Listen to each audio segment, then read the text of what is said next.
he did the sound chambers. And if y'all don't know what a sound chamber is, you need to check it out. Because every dimensional space that we live in has to connect. And it connects through sound to voice, sight, hearing, dancing, singing. And that's how you become balanced.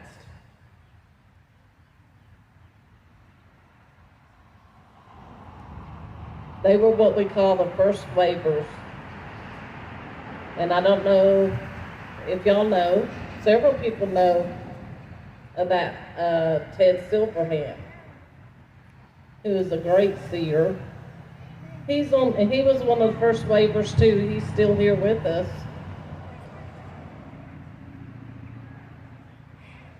But the elder tree, yesterday we did the second waver people. That's us.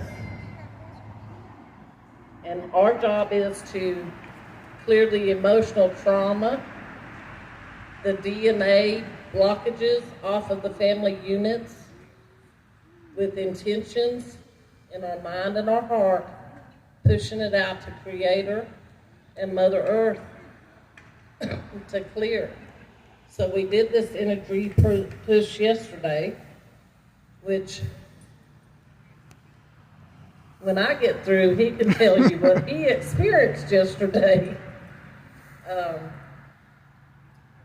So this second wave of energy started in January. There's a lot of people all over the world doing these energy pushes. And you can do it in your own backyard. You can do it with prayer. Center your heart and ask for complete forgiveness of not being connected to yourself and an understanding of why it's so important for all of us to be one and in love.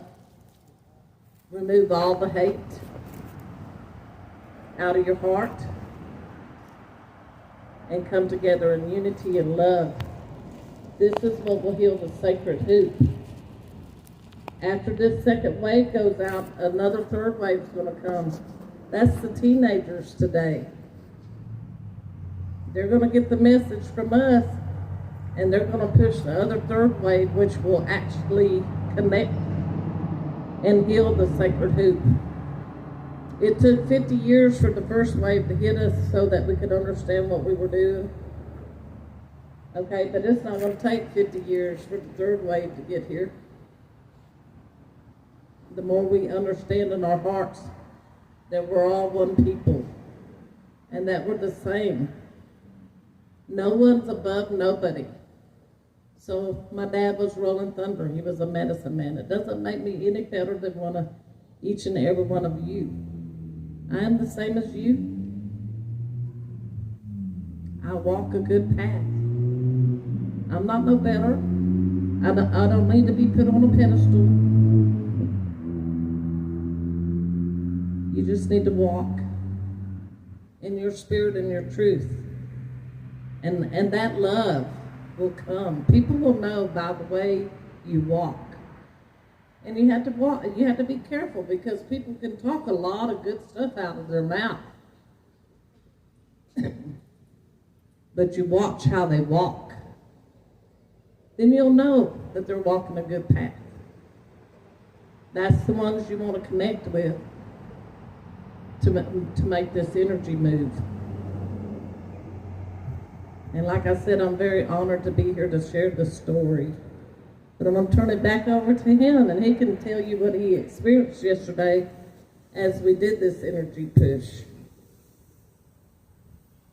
And I just want to let each and every one of y'all here today know that you're in my heart, and I will carry y'all from this day forward in my prayers every day that I pray. Because we are one family. I hope